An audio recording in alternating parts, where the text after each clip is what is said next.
Hi guys, Enda here from TrendSpotter. Quick move this morning, $645 on BYND in less than a minute. Let's dive right in. So BYND is on fire and I'm just kind of taking what I can from it. Took a quick move today. I've come down with a bit of a flu at the moment, so I'm not really feeling up for trading, but couldn't ignore the setup when I saw it. Let's have a look. So here's BYND, and it did the first move 930, 931. There's your green trend meter, and then 935 right there. So my entry was 935 and 115.40, which was here 115.40, and I got down $2, which was just down here. It was actually, I think it was 113.32 I sold, so just over $2. 50 cent halfway down, the rest $2. That was $645 and it was less than a minute. It's quite chuffed to myself, and I figured I didn't want to have to really think about trading anymore. Like I said, I'm feeling kind of gammy, a bit of a flu coming on. Excuse me. But well, as you can see here, anyways, this was happening. So you're getting 66 cents. You get your $125 there, and then you get stopped out and blah blah blah. There are moves, and BYND has turned it into, for the price of the stock of BYND, it's moving quite well. This reminds me of the Tesla days when Tesla was like $300, $270, $300. You could get dollar candles or even like 70-cent dollar candles, whereas Tesla now is just crazy. It's like an options thing now. Really, it's getting so expensive. But yeah. So that's the first move I took on BYND, and I just said that's enough for the day. But let's have a look at the other ones. Let's have a look at Netflix. I didn't trade Netflix today, but let's see if TrendSpotter picked up anything. So out of the gate here, 9:30, no room. Netflix is just on a rip, so it just kept going up and up and up. And this is kind of where you want to start showing caution, because ideally you'd think that if it just moves up this way, it has to contract and it has to pull back a bit. But look at Netflix, just look at you go. And again, I was saying to you before, there's news on Netflix, so this is kind of the result of that news. But look, there was no down signals here, so the next buy signal was in here.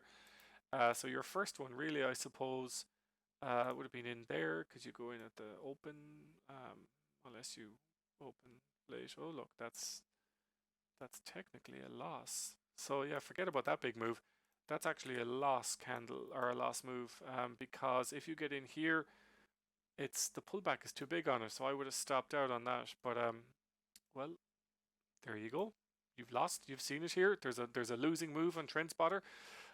You don't even get your $125. If you get in at the high of that, which is where you'd get in on the next candle, I always do recommend that you get in closer to the EMAs. It's just handier, because you don't have to sit through pullback, and you should always measure the distance between. Like that's 337 as well, so it is a faulty breakout, kind of where you would assume it's going to keep going after the whole number, but the distance between that and the EMA is 81 cent, and if you're not comfortable with that, then some. Then don't get in that high up. But yeah, look, technically you would have lost that, and that's Netflix, and that's what happens. You win some, you lose some. Roku, what happened with Roku today? And I was going to trade Roku. It's just that there was action happening beyond, so I took that. So yeah, there was a move here in Roku. And what I've decided, or what I'm kind of thinking about with Roku, is instead of taking like the bigger ones, well, BYND is the exception, but because it moves so big, instead of taking 50 cent and then cashing out, I'm going to go for like 65, 70 cent and all in, and just cash all out, because Roku isn't great at doing $2 moves, whereas like BYND does it all the time, and Netflix does it all the time. Yeah, so look, that's a $1.20 move. So 65, 70, 80 cent, just stop out, take the rest, take the money and run. So one move there, $1.20 on Roku. Long position here. Not great. You don't get anything, so you'd have to get stopped out of that. It's a losing trade really on Roku, and the third one's a winner. So 2 wins and a loss on Roku. What's the third one? The third one's $1.14. Again, kind of high off the EMA, but still $1.14 is a good move. And 10:45, so just before 11. Actually, look at that. There's 2 moves here.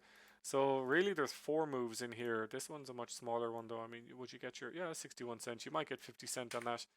But this is after 11 o'clock, so I wouldn't take it. But You can hang around for the setups to see if they play out.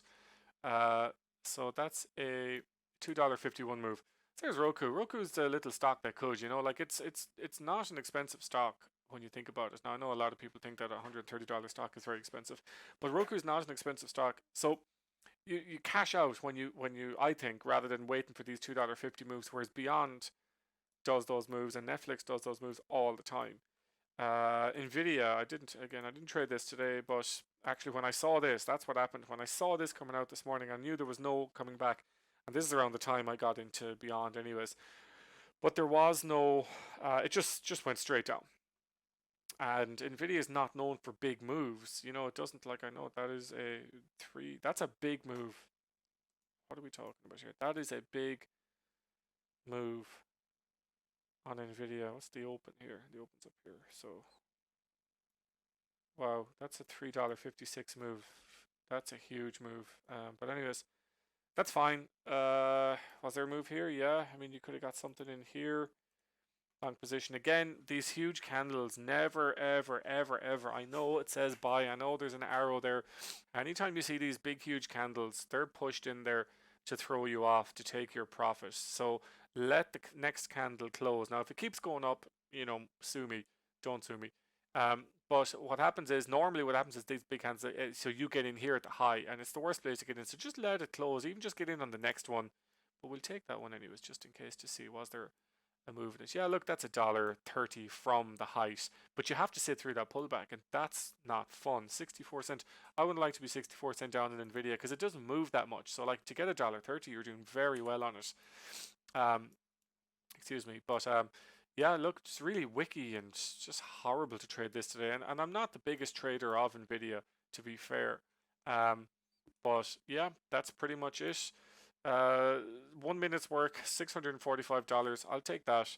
I kind of don't know if I'm going to trade tomorrow. I'm feeling kind of gammy, but if I do, if I can get away with one trade, that's what I'm going to do. So, anyone needs a trial of TrendSpotter, it's free. You can just click on the details below, and talk to you in the next one.